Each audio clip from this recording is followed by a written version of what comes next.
पद्धतियों के विषय में मैंने कई बार बातचीत की है। कोई सरगुण में रीझ रहा, कोई निर्गुण ठहरा है, अटपट चाल कबीर की मुझसे कही न जाए। जो साकार भक्ति है उसमें पंचभौतिक तत्व और साकार ब्रह्म का महत्व है।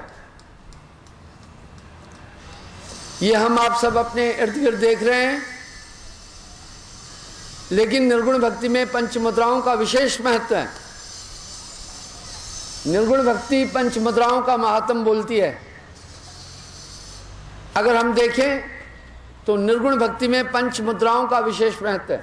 जितने भी मतांतर हैं इन पंच मुद्राओं की ओर चल रहे हैं। थोड़ा देखते हैं क्या इन पंच मुद्राओं से हमारी आत्मा की जागृति होगी? कदापि नहीं। हमारे शरीर के अंदर की सुप्त शक्तियां जाग जाएगी। हमारे हर एक मनुष्य के अंदर तीन तरह की शक्तियां हैं, स्थूल, सूक्ष्म और अध्यात्म। स्थूल शक्ति तो मानव की अद्भुत है। मानव के पास तीनों शक्तियों का अद्भुत खजाना है। आदमी की स्थूल शक्ति तो सामने नजर आ रही है। मनुष्य ने बड़ा कौतुक और कमाल दिखाया संसार के अंदर। बड़ी बड़ी बिल्डिंगें बनाई, हवाई जहाज बना दिए, रेलगाड़ियां बना दी, कंप्यूटर बना दिए। दुनिया को संवारा और सजाया इंसान ने। निसंदेह इंसान ने एक लाजवाब नमूना दिया अपनी भौतिक शक्तियों का। इसलिए ये इंसान धरती का राजा भी है। अगर हम सृष्टि की तरफ देखते हैं तो इंसान का राज्य है। कभी कभी आपके दिल में ख्याल आता है कि शेर बहुत ताकतवर है, हाथी बहुत शक्तिशाली है, अजगर बहुत ताकतवर है और बड़े बड़े जीव बहुत ताकतवर हैं। अगर हम थोड़ा सा विचार करके देखते हैं तो ये सभी मनुष्य से डर रहे हैं। अगर शेर को आपका भय नहीं होता तो चौराहे पे खड़ा होना था उसने भी। पर इंसान के भय के कारण सभी जंगल में हैं, छिपे हुए हैं। बड़े बड़े सांप छिपे हुए हैं इंसान से, हाथी जंगलों में छिपे हैं, शेर छिपे हैं। इसका मतलब है कि इंसान के पास भौतिक ताकत लाजवाब है। इसलिए ये ब्रह्मांड का राजा है। इंसान ने अपनी भौतिक ताकत का बहुत बेहतरीन एग्जाम्पल दिया। हमारे पूर्वजों ने फिर अध्यात्म दिव्य शक्तियों का भी बहुत अच्छा उदाहरण दिया। आप विश्वास करें, हमारा देश आज से कहीं ज़्यादा पहले एडवांस था। हर क्षेत्र में, भौतिक में, दिव्य शक्तियों में, अध्यात्म में हमारा देश हमेशा विश्व का मार्गदर्शन करता रहा। भौतिक में देखिए, वराह भट्ट, आर्यभट्ट आदि ने विक्रमादित्य के समय, जब यानी 2000 साल से पहले संदेश दिए, सौरमंडल के विषय में काफी ज्ञान दिया। उसके बाद पाश्चात्य विद्वानों का उद्गम हुआ। पर हमारे वैज्ञानिकों ने पहले सौरमंडल का नाभ किए पूरा ज्ञान दिया। विश्व की सबसे पहले यूनिवर्सिटी भी नालंदा विश्वविद्यालय भारत में थी। हमारे पूर्वज भौतिकवाद में काफी एडवांस थे, स्पेस टेक्नोलॉजी में काफी आगे थे, वार टेक्निक में काफी आगे थे, भौतिकी में हम सब बहुत आगे थे। केवल एक धारणा और मान्यता है हमारी कि विदेशों में ये चीज़ें हमसे अधिक हैं। अगर आप जाकर देखें, विदेशों में भी भारतीय मूल के लोग बड़े ऊंचे ऊंचे पदों पर हैं, वैज्ञानिक, बड़े बड़े डॉक्टर, इंजीनियर, वो अधिकतर हमारे देश के लोग ही हैं। क्योंकि यहाँ का वातावरण समशीतोष्ण और क्लाइमेट बहुत टॉप है। भारत का जैसा वातावरण, क्लाइमेट है, ऐसा विश्व के किसी भी देश का नहीं है। भौगोलिक स्थिति, वन आदि, मरुस्थल भी भारत में मिलता है और बर्फीले क्षेत्र मिलते हैं। गर्म एरिया भी अफ्रीका की तरह भी मिलता है। आंध्र प्रदेश में अगर आप चले जाएं और उत्तर की पहाड़ियों की तरफ आप जाएं तो साइबेरिया और कुछ यूरोपियन कंट्री जो ठंडी हैं, इंग्लैंड वगैरह भी ठंडा है, आपको वहाँ की झलक मिल जाती है। और सम शीतोष्ण क्लाइमेट्स भी है। एट ए टाइम आप भारत के अंदर सभी तरह के मौसमों को देख सकते हैं।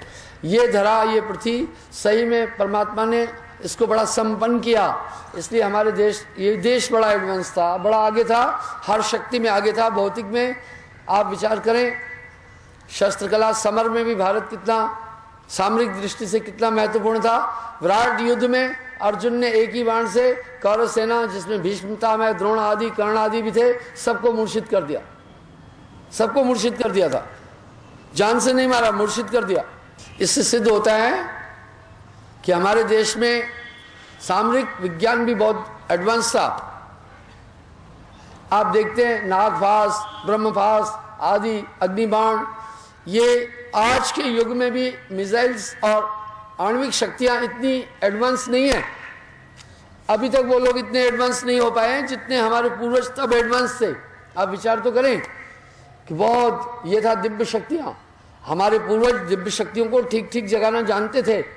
मैंने इन दिव्य शक्तियों का कई बार आपसे उल्लेख किया है। भारत भौतिक शक्तियों में बहुत संपन्न था, बहुत ताकतवर था और बड़े बड़े योद्धा इसी देश में हुए। उस समय जबकि दुनिया की संस्कृति इतनी उत्थान पर और पहचान में भी नहीं आई थी। हमारा इतिहास बहुत बड़ा पुराना है, इसलिए भौतिकी में भारत ने बहुत, आज भी देखो सिंधु घाटी की सभ्यता विश्व की सबसे प्राचीन मोहनजोदड़ो आदि वो है, वहाँ से संकेत मिलते हैं कि हमारे पूर्वज पहले भी बड़े एडवांस थे और भारत में सेकुलरिज्म पहले भी था। कई चीज़ों की तरफ जब हम देखते हैं तो हम एडवांस थे और आप विश्वास करना हम एडवांस हैं। आइए हम देखते हैं कि दिव्य शक्तियों में तो खैर भारत का कोई मुकाबला ही नहीं था, भारत का कोई तुलना नहीं थी। आप सोचें द्वापर युग में हजारों साल पहले कुरुक्षेत्र में महाभारत युद्ध का पूरा हाल आंखों से देखकर दिव्य दृष्टि द्वारा संजय ने हस्तिनापुर में बैठकर सैकड़ों मील दूर पूरा विवरण बताया था। आप सोचे ना, ये तो कहीं एंटीना लगाया, बाकी वेब्स लिया, कहीं और तरीके, लेकिन उस समय आप देखिए कितना सुपर विज्ञान था। और इतना विज्ञान था, हमारे पूर्वज जब भी चाहते थे जिससे भी बात करना वो दिव्य शक्तियों द्वारा उनसे बात कर लेते थे, प्रश्नों का उत्तर मिलता था, अपनी वाइब्रेशंस भेजते थे। यानी काफी एडवांस थे हम सब। कभी कभी आप कथाओं में भी ये सुन रहे हैं कि अपना वशिष्ठ मुनि ब्रह्मलोक में पहुंच गए, नारद जी स्वर्ग में पहुंचे, वैकुंठ धाम पहुंचे, देवलोक में पहुंचे। ये वृत्तांत, इसका मतलब है हमारे पूर्वज धरती से उन लोकांतरों में विचरण भी कर रहे थे, जबकि अभी तक विज्ञान ने नजदीकी एक सिर्फ चांद तक आदमी को लॉन्च किया है, आगे वो नहीं जा पाए, लेकिन उनकी कल्पना भी नहीं कर सकता अभी विज्ञान। इसका मतलब है दिव्य शक्ति पीक पर थी हमारे देश में। हमारे पूर्वज काफी एडवांस थे, दिव्य शक्तियों को ठीक से वो पहचानते थे। थोड़ा देखते हैं, अगर हम इंसान की तरफ देखते हैं तो उसकी भौतिक शक्ति का एक आधार है, इसके दिमाग के जो जीन है बहुत एडवांस है। ये बाकी जानवरों में नहीं मिल रहे हैं। वैज्ञानिकों ने काफी खोजें की है। वर्तमान में तो वैज्ञानिक बोल रहे हैं कि हमने इंटेलिजेंट जीन को ढूंढ लिया है। आने वाले 50 साल में दुनिया में कोई भी बेवकूफ पैदा नहीं होगा।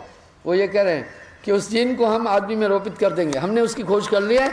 कुछ लोग इंटेलिजेंट क्यों है, ये जीन का खेल है, और वो जीन जो है वो सेल जो है वो उसको हमने खोज कर लिया। तो आइए हम देखते हैं कि कितने बड़े सिस्टम्स कितने दिव्य थे। आप देखिए महाभारत रामायण काल में एक संवाद आता है, एक वृत्तांत आता है। लव कुश को वाल्मीकि जी ने जब शस्त्र विद्या देनी थी, टाइम कम था, उन्होंने कहा तुम एकाग्र हो जाओ, मैं अपने अंदर का पूरा ज्ञान तुम्हारे अंदर ट्रांसमिट करता हूँ 1 मिनट में। और वाल्मीकि जी ने वो पूरा ज्ञान 1 मिनट के अंदर उनमें समाविष्ट कर दिया। आज तक विज्ञान ने ऐसा कोई थ्योरी नहीं निकाली है। आज भी विश्व के जितने बड़े बड़े देश हैं उनका कंसंट्रेशन भारत की ओर है, हमारी पद्धति की ओर है, हमारी साधना की ओर है। आप देखें विदेशों से पर्यटक और जिज्ञासु लोग भारत में ही अध्यात्म ज्ञान और दिव्य शक्तियों की प्राप्ति के लिए आ रहे हैं। हम काफ़ी संपन्न और काफ़ी एडवांस हैं। आइए हम देखते हैं हमारे देश में अध्यात्म ये दिव्य शक्तियाँ क्या हैं। अगर हम इंसान के वजूद को देखते हैं तो एक बात का पता चलता है, इंसान काफ़ी अक्लमंद है।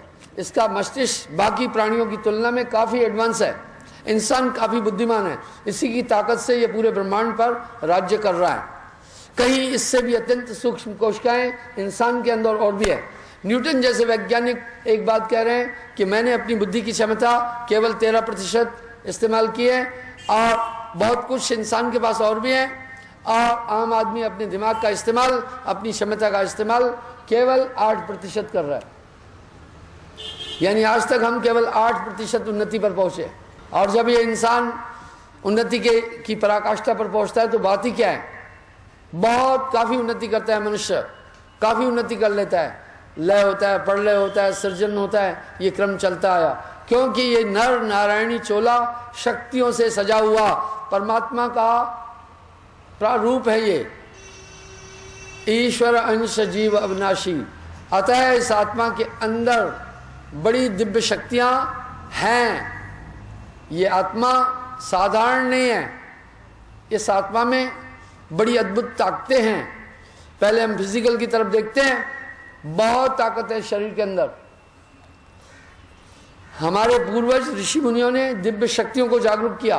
दिव्य शक्तियों का सीधा संबंध हमारी अत्यंत सूक्ष्म कोशिकाओं से है, हमारे कोशिकाओं से है उनका संबंध। ये कोशिकाएं हमारे शरीर में पक्का 5 जगह पर निहित है। इन्हीं को जागरूक करना। चकमक पथरी रहत एक संग उठत नहीं चिंगारी। साहब ने इन दिव्य शक्तियों का उल्लेख अपनी वाणी में किया। हमारे पूर्वजों ने ब्रह्मांडों की सैर की है, और ये यात्रा उन्होंने पूरे होशो आवाज में की है। उन्होंने ये यात्राएं बेहोशी में नहीं की है, उन्होंने ये आत्माएं सपने में नहीं की है, इन्होंने ये आत्माएं जागृत अवस्था में की है, होश में की है, चेतन अवस्था में की है। मीराबाई ऐसे ही नहीं कह रही है, मीरा मनमानी सूरत सैल आसमानी। दादू दयाल जी ऐसे ही नहीं कह रहे हैं, दादू देख अदीदा सब कोई क्या सुनीदा। नाभाजी वैसे ही नहीं कह रहे, नाभा नभ खेला सूर सूरत कर सैला। सूर जी या कबीर साहब ऐसे ही नहीं बोल रहे हैं, खेल ब्रह्मांड का पिंड में देखिया। जगत की भ्रमणा दूर भागी, बाहरा भीतरा एक आकाशवत सुषुम्ना डोरते जा लागी। दरअसल अभी हम सब ने अपना कंसंट्रेशन भौतिकी में ज़्यादा डाइवर्ट कर लिया है, और हम अध्यात्म और दिव्य शक्तियों को थोड़ा थोड़ा भूलते जा रहे हैं। बात यूँ हो गई है, पर उसका अंश हमारे देश में अभी भी मौजूद है। कोई भी चीज़ की पूरी समग्र नाश होता नहीं है, कुछ न कुछ अभिष्ट रहता है। नेचर की ये एक वृत्ति है। जब भी ये ब्रह्मांड नष्ट होता है तो इसका भी कुछ अंश बाकी रह जाता है। शून्य में, विशून्य में, महाशून्य में कुछ न कुछ अभिष्ट रहता है। हमारे पूर्वजों की धरोहर काफ़ी संपन्न है, ऋषि मुनियों की धरोहर भी काफ़ी संपन्न है। चलो, उन्होंने दिव्य शक्तियों तक बोला, आध्यात्मिक शक्तियों को वो ठीक से नहीं समझ पाए, लेकिन उन्होंने दिव्य शक्तियों का उल्लेख बहुत सुंदरता से किया है। कभी कभी विचार आता है कि व्यक्ति इन दिव्य शक्तियों के विषय में क्यों नहीं विचार कर रहा है। ये सब शक्तियां मनुष्य तन के अंदर विद्यमान हैं, इनको जगाया गया। पूरे शरीर में खेल सेल का है, कोशिकाओं का है। आज विज्ञान इस क्षेत्र पर काफी शोध कर रहा है। आज मैंने एक पेपर में पढ़ा, वैज्ञानिक एक एक्सरसाइज कर रहे हैं कि ब्रह्मांड की यात्रा भी हो जाती है। ये 10-5 दिन पहले अखबार में आया था। वैज्ञानिक लोग भी आप इस बात को समझने लग गए हैं, वो स्वीकार कर रहे हैं। आप ध्यान देना, मैंने 4-5 साल पहले ये बात कही थी कि वैज्ञानिक लोग धीरे धीरे आंतरिक यात्राओं की स्वीकृति देंगे। मेरे पास उसकी कटिंग है, उन्होंने ये स्वीकार किया है कि मनुष्य इस बॉडी से निकल करके यात्राएं कर सकता है। अभी वो इसकी तरफ इशारा दे रहे हैं। आपके शरीर में काफी दिव्य कोशिकाएं हैं, वो आपको अनंत ब्रह्मांड दिखा सकती है। बहुत नर चोले में भरा पड़ा है। इसे नारायणी चोला ऐसे फिजूल में नहीं कहा गया। साहिब वाणी में इस चोले की महत्ता बड़े बेहतरीन तरीके से बता रहे हैं। ये काया है समृत केरी, काया की गत कहा नहरी। निंदा नहीं कर रहे हैं। कालांतर में 6 योगेश्वर हुए।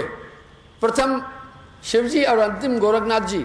शिवजी दत्तात्रेय जी, वेदव्यास जी और सुखदेव जी, वासुदेव कृष्ण जी एवं गोरखनाथ जी। 6 प्रथम शिवजी और अंतिम गोरखनाथ जी।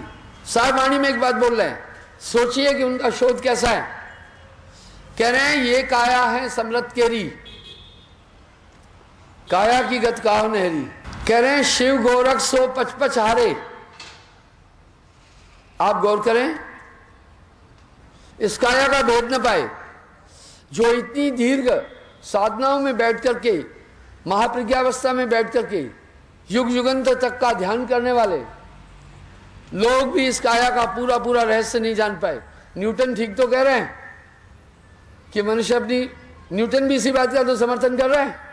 थोड़ा गौर करें, वो कह रहे हैं कि मनुष्य अपनी क्षमता का केवल 8% ही इस्तेमाल कर रहे हैं। न्यूटन जैसी विभूतियां 13% केवल अपनी बौद्धिक क्षमता का प्रयोग कर पाए। तो आप सोचें, कुछ तो 8 का भी नहीं कर रहे होंगे, बहुत कुछ तो ऐसे भी होंगे जो 8% भी नहीं कर रहे हैं।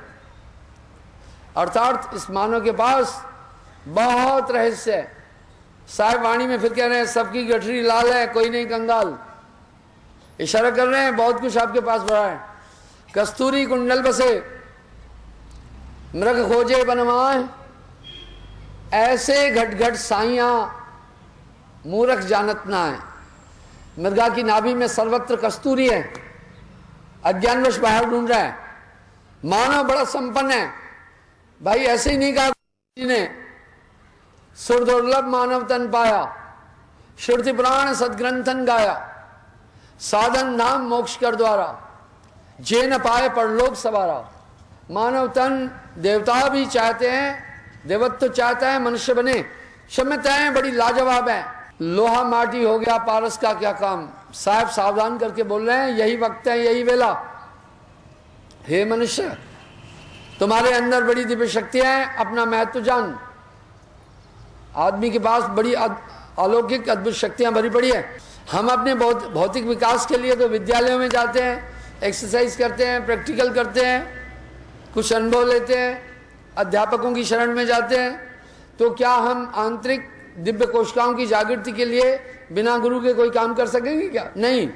मेरा ऐसा मानना है, मनुष्य हर चीज सीखने पर करता है। डॉक्टर सैमूर कह रहे हैं अगर मनुष्य मानव को मां चलना नहीं सिखाएगी तो ये बंदर की तरह हो जाएगा, और इसको पूछ भी आ जाएगी अगर ये घुटने और हाथों के बल चलेगा। आज भी इंसान के मूलाधार चक्र के ऊपर बंदर पूंछ वाला स्थान अभी भी बना हुआ है। अभी भी पूंछ वाला स्थान मूलाधार चक्र गुदा स्थान के ऊपर अभी भी अंकित है। वो एक स्थान है जहां पूंछ होती है, मनुष्य के अंदर अभी भी है। ये वैसे ही बन जाएगा। बोलना भी सिखाया गया तब सीखा, अन्यथा ये बंदरों की तरह बोलना था, के ऐसे करके बोलना था। तो हम अध्यात्म शक्तियों को बिना एक अच्छे गुरु के संरक्षण और मार्गदर्शन के कैसे प्राप्त कर सकते हैं? ये अत्यंत सहर्षण कोशिकाएं और अलग अलग अनुभूतियां आपको कराएगी। इसलिए जब भी हम महापुरुषों और ऋषि मुनियों की थ्योरियों की तरफ चलते हैं तो अलग अलग विचारधारा मिलती है, पर कभी हम ये चेष्टा नहीं कर रहे हैं कि अलग अलग विचारधारा क्यों है, क्योंकि इनकी अनुभूतियां कैसी कैसी है, कैसा कैसा बोला है। आइए देखते हैं। ये दिव्य शक्तियां हर एक मानव के अंदर 5 स्थानों पर विद्यमान है। इनको जगाना इसके लिए बहुत ही काफी सहिष्णु विषय है। इसके लिए हमें पूर्ण मार्गदर्शन की आवश्यकता पड़ेगी, पूर्ण गुरु के सहयोग की आवश्यकता पड़ेगी। दिव्य शक्तियां हर एक मानव के अंदर 5 स्थानों पर विद्यमान है। इनको जगाना इसके लिए बहुत ही काफी सहिष्णु विषय है। इसके लिए हमें पूर्ण मार्गदर्शन की आवश्यकता पड़ेगी, पूर्ण गुरु के सहयोग की आवश्यकता पड़ेगी। ऋषि मुनियों ने इन शक्तियों को पाया। मैंने इसका उल्लेख कई बार कहा है। हर एक मानव के अंदर 6 शरीर हैं। ये स्वप्नवत नहीं है। स्थूल सूक्ष्म कारण महाकारण ज्ञान विज्ञान ये बॉडी में भरे पड़े हैं, और जब भी जिस शरीर में जाते हैं तो हमारी स्थिति बदल जाती है। उदाहरण के लिए अभी आप इस चैतन्य अवस्था में बैठे हैं तो आप स्थूल ब्रह्म जगत का अनुभव कर रहे हैं, बिल्कुल सच्चा लग रहा है। आप ही जब स्वप्न अवस्था में चले जाते हैं स्वप्न लोक में, तो स्वप्न लोक की हर एक वस्तु आपको नित्य सत्य आभासित होती है। यह था शरीर का खेल। उसके अंदर का स्नायु उसका संरचना ऐसी थी, शरीर की यह संरचना ऐसी है कि आपको यह संसार सत्य लग रहा है। वाह, ये बॉडी का खेल है, ये इस शरीर का खेल है। पर नानक देव जी कह रहे हैं भाई जो अभी आप देख रहे हैं ये स्वप्न है, ये भी वास्तविक नहीं है। जो आप इस अवस्था में अनुभव कर रहे हैं ये भी स्वप्न है। जो सपना पेगड़ा जग रचना तिम जान, इसमें का साचो नहीं नानक साची मान। पर ये अभी यथार्थ अनुभव हो रहा है। ठीक वैसे ही स्वप्न का दृष्टा, स्वप्न को देखने वाला, जितनी देर स्वप्न देख रहे हैं स्वप्न यथार्थ प्रतीत होता है। क्यों? ये थी अवस्था, ये गुण है अवस्था का। पर जब जाग जाता है उसे आभास होता है वो महज एक स्वप्न था, स्वप्न में प्राप्त की हुई वस्तुओं का कोई अस्तित्व नहीं है। पर इसका ज्ञान हम जब जागृत में आते हैं तब हमें होता है। इसी तरह जो वर्तमान अवस्था है ये भी स्वप्न है। नानक साहब जी भी अपनी वाणी में कह रहे हैं जगत है रैन का सपना, ये स्वप्न सदृश है। योगा वशिष्ठ महारामायण में भी वशिष्ठ मुनि ने संसार को स्वप्नवत कहा। ऐसा ही नहीं, क्योंकि अवस्थाओं का खेल है और आदमी इन अवस्थाओं को नहीं जान रहा है। जब तक आप इस अवस्था में रहेंगे दुनिया पक्का सच्ची लगेगी, चाहे कितनी भी अकल लड़ाओगे, कितनी भी ताकत लगाओगे। झूठी दुनिया है, झूठी दुनिया है, ये आप धारणा नहीं बना पाएंगे, ये निश्चय नहीं कर पाएंगे। अगर आप ऊंची अवस्था में पहुंच जाएंगे, प्रज्ञा में पहुंच जाएंगे, तो संसार की असारता का बोध हो जाएगा। दिमाग में कितना धोखा है इसका बोध आपको इस अवस्था में नहीं हो सकता। चेतन अवस्था में कितना छल कपट है, कितना धोखा है, इसका बोध आपको इस अवस्था में नहीं हो सकता है। स्वप्न अवस्था जैसे भ्रमांक है, इसका बोध जागृति में होता है। इसी तरह इस अवस्था में जो अज्ञान है इसका बोध आपको इस अवस्था में कभी भी नहीं मिलेगा। आप तुरिया में पहुंच जाएंगे तो इसका बोध होगा। सुसुप्ति, स्वप्न, जागृत, तुरिया, तुरियातीत ताहे के पारा, विनती करे ताहे दास तुम्हारा। 6 शरीर, पर इन 6 शरीरों का उल्लेख बहुत कम जगहों पर मिलता है। स्थूल, सूक्ष्म, कारण, महाकारण, ज्ञान, विज्ञान, 6 देहियां ये हैं। जब भी आप जिस शरीर में जाओगे वो सच्चा लगेगा।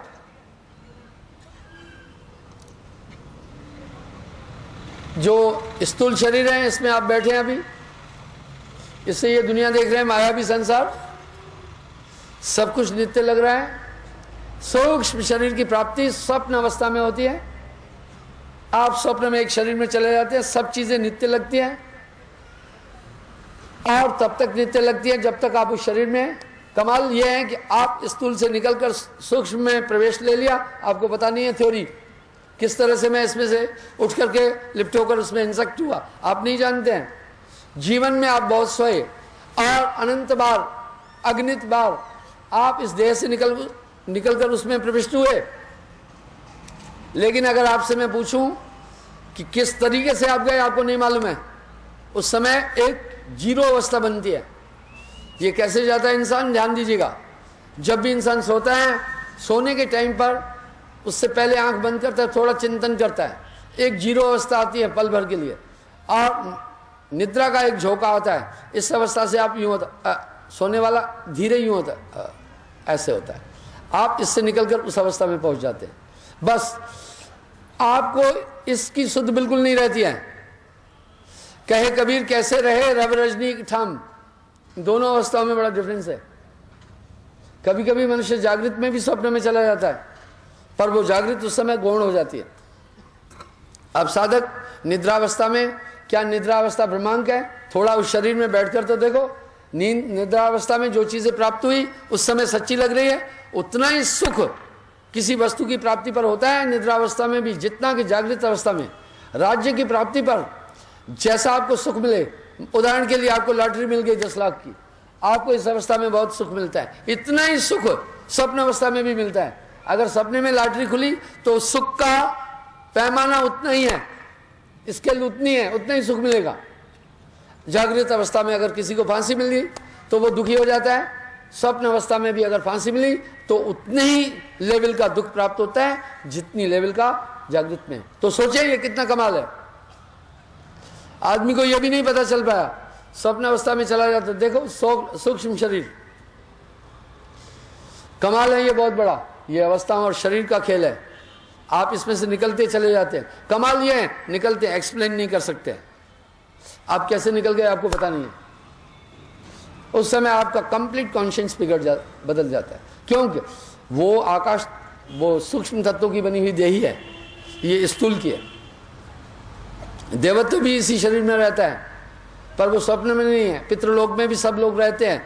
आपने कई बार सीरियलों में देखा होगा, पितृलोक से पितृलोक आते हैं, बिल्कुल आप आइडेंटिफाई कर सकते हैं, बिल्कुल वैसा ही खाका होगा, लेकिन ब्लड नहीं होता है, बोन्स नहीं होती है, पर बातचीत भी करेंगे, सब चीज वैसी। कितना बड़ा कौतुक है, वो बहुत महत्वपूर्ण शरीर है, वो अत्यंत महत्वपूर्ण शरीर है।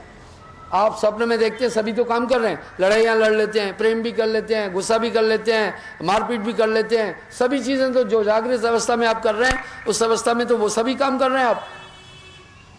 लेकिन हाँ, उसमें कभी कभी आप उड़ने लग जाते हैं, जबकि आप इसमें नहीं उड़ सकते हैं। इसका मतलब उस देही में कुछ कुछ इससे अपनॉर्मलिटीज हैं, कुछ इस शरीर से एक्स्ट्रा भी है, कुछ कम भी है, तो अवस्थाएं हैं।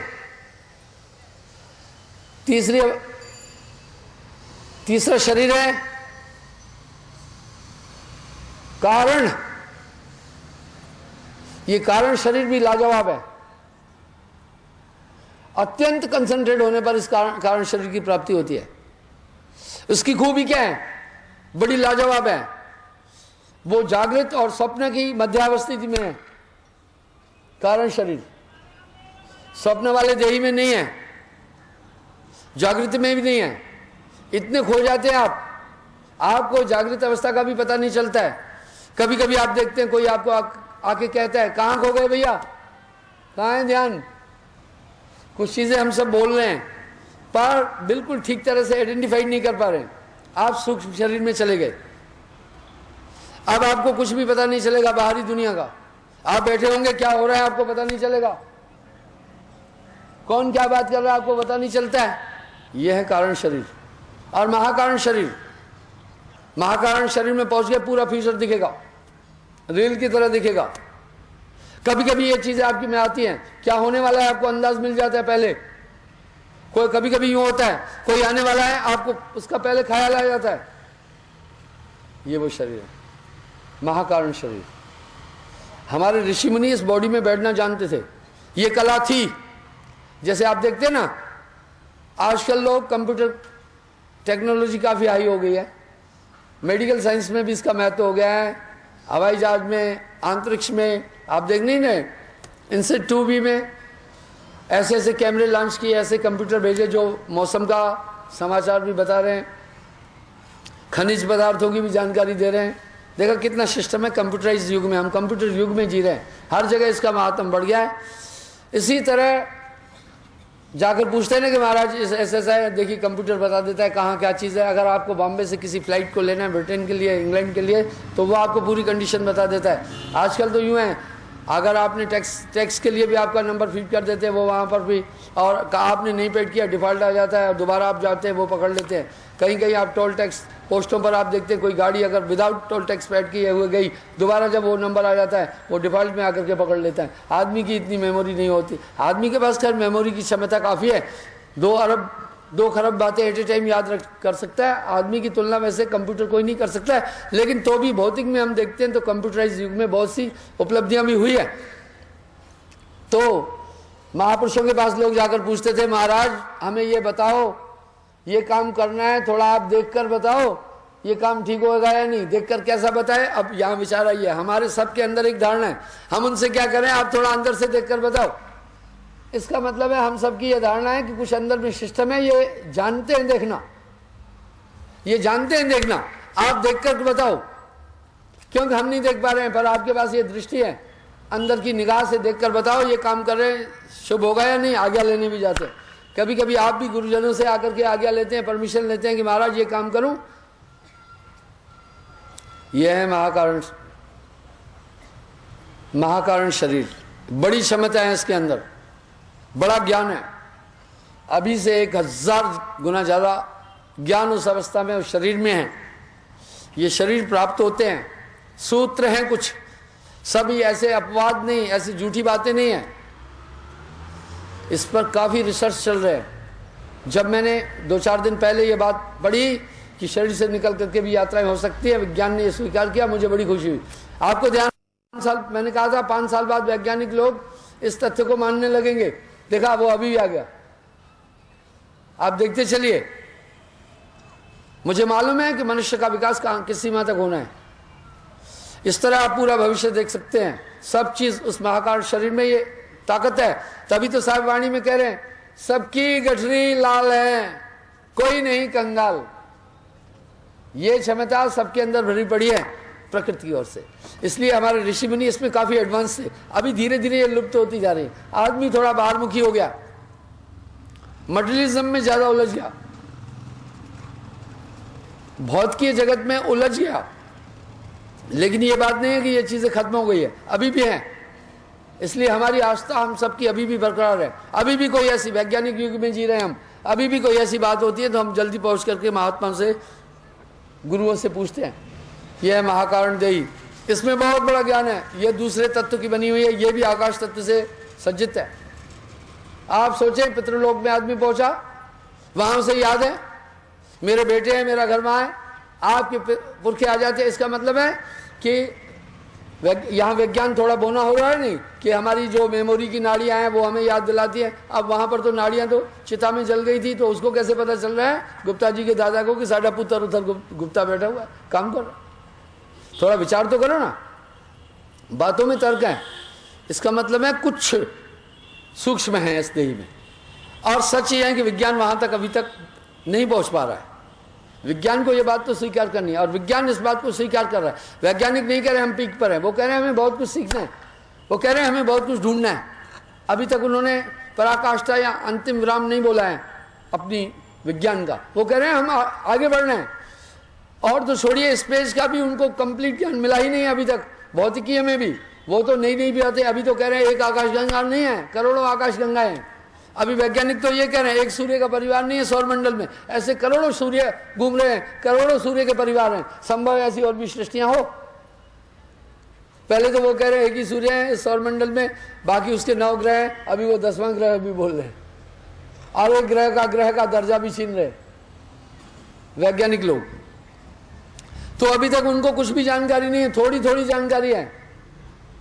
इस तरह ये बंदा, ये मानव, ये काया है समृत केरी, काया की गत काहो नहरी, शिव गोरख पच पछारे, इस काया का भेद न पाए, कबीर काया अथाह है, कोई बिरला जाने भेद। पलट वजूद में अजब विश्राम में होए मौजूद तो समझ आवे। इसलिए हमारे ऋषि मुनियों ने काफी अपना सिलसिला आगे रखा। लेकिन जैसे सौर जगत में न्यूटन का स्थान है, वाह, बहुत आज भी उसकी थ्योरी पर पूरा ब्रह्मांड चल रहा है, वो सब लोग मान। इसी तरह साहिब की थ्योरी बहुत महत्वपूर्ण है, ठीक है। उन्होंने पंच मुद्राओं से ऊपर जाकर के कुछ बोला ब्रह्मांड को, ठीक है, नई चीज दी है। पहले मैं पंच मुद्राओं पर, 6 शरीरों पर बातचीत करूंगा, अवस्थाओं पर आपसे बातचीत करूंगा। बहुत रहस्य आपके शरीर में भरे पड़े हैं। संतों मोहे देख देख आवे हासी, पानी में मीन मरे प्यासी। कह रहे मुझे हंसी आ रही है, मनुष्य अपनी क्षमताओं का प्रयोग ही नहीं कर रहा है। और महापुरुष चेतावनी के शब्दों में बोल रहे हैं। देखो साहिब वाणी में कह रहे हैं, अबधू अंधा धुंध अंधियारा, इस गढ़ भीतर 9 लाख तारे। आप सोचो तो सही, हमारा वेद भी कह रहे हैं ये पिंडे सब्रमंडे, और रामायण भी कह रहे हैं पग बादाल शीश धामा, अपर लोक अंगम विश्रामा। आप देखें, अगर महाभारत काल की तरफ जाते तो गीता में वासुदेव कृष्ण ने अपना पूरा स्ट्रक्चर दिखाया था। यानी ये क्षमता तुझमें भी है, पूरे ब्रह्मांड में। अर्जुन को भी दिखा दिया था। ये पूरी रचना, ये सब रचना पिंड में जा रहा आपके अंदर है। इस गढ़ भीतर 9 लाख तारे, इसी में सूरज चंदा, इस गढ़ भीतर हीरे मोती, इसी में परखनहारा, इस गढ़ भीतर कामधेन है, कल्प वृक्ष न्यारा, इस गढ़ भीतर 7 समुंदर, इसी में ठाकुर द्वारा, इस गढ़ भीतर हीरे मोती, इसी में परखनहारा, इस गढ़ भीतर रिद्धि सिद्धि के भरे अखंड भंडारा। सबके अंदर रिद्धि सिद्धियां भी भरी पड़ी है, विशिष्ट लोगों में नहीं केवल। हम अगर भौतिक में भी देखते हैं तो प्रकृति का नियम हम सबके लिए एक जैसा है। हम सबको देखने के लिए 2-2 आंखें दी है, सबको 2-2, किसी को 4-5 नहीं दिए। चलने के लिए पैर, समानता। बाहरी जगत में भी देखते हैं तो हम सब में समानता मिल रही है। इसी प्रकार आंतरिक जगत में भी हम सब में समानता है। ये तथ्य, ये शक्तियां हम सब में समान रूप में मौजूद हैं। ये सब चीजें हम सब के अंदर मौजूद हैं। भाइयों, आगे कह रहे हैं इस गढ़ भीतर 3 लोग हैं। इस गढ़ भीतर ब्रह्मा विष्णु, इतनी बड़ी बड़ी विभूतियां भी काया के अंदर है। इस गढ़ भीतर देवी देवा, इसी में ठाकुर द्वारा इस गढ़ भीतर काशी मथुरा, इसी में गढ़गरनारा, इस गढ़ भीतर कामधेनु है, कल्प वृक्ष न्यारा, इस गढ़ भीतर रिद्धि सिद्धि के भरे अखंड भंडारा, इस गढ़ भीतर 3 लोक हैं, इसी में है करतारा। वाह भाई, इसी में है करतारा। बड़ी सुपर टेक्नोलॉजी है स्पिरिचुअलिज्म की, ठीक है, साधारण नहीं है। ये बहुत बड़ा विज्ञान है। जहां भौतिक विज्ञान का एंड है, वहीं से अध्यात्म विज्ञान की स्टार्ट है। ये बौना नहीं है, सो वाइड है। इसलिए आप विचार तो करें। नानक देव जी किसी स्कूल में, कॉलेज में नहीं पढ़े, आज उन पर पीएचडी हो रही है। उनके पास कुछ था या नहीं था? पीएचडी हो रही है उन पर। कबीर साहब तो वाणी में साफ कह रहे हैं, मस कागज में छुओ नहीं। तो क्या आप कबीर को अनपढ़ कहेंगे? कितने जागरूक, कितने चेतन थे। इसका मतलब उन विराट शरीरों के अंदर प्रवेश लेने की उनमें क्षमता थी। उसी में बैठकर उन्होंने लाजवाब काम किए। यानी ये क्षमताएं अभी तक इंसान इसके नजदीक नहीं पहुंचा है, विज्ञान नजदीक नहीं पहुंचा है। ये सब चीजें हैं। आपको बता रहा हूं, धीरे धीरे आदमी आगे बढ़ेगा, आगे बढ़ेगा, बढ़ेगा, काफी बढ़ेगा। जो आज की जनरेशन है, आगे चलकर युगन कालांतर में ये बहुत पिछड़ी हुई कहलाएगी। कुछ ये क्रम है संसार सागर का। इसी तरह अगर हम योगा वशिष्ठ महारामायण के अंदर भी देखते हैं तो राम जी को वशिष्ठ मुनि ने कहा, हे राम, ये संपूर्ण विश्व तुम्हारे अंदर है, ये केवल तुम्हारे चित्त की कलना है। अपने चित्त का निरोध करो, संसार का अस्तित्व भी मिट जाएगा। ये छोटी टेक्नोलॉजी है, इसमें बहुत बड़ा विज्ञान है। हम लोग शायद उस तरफ ध्यान नहीं दे रहे।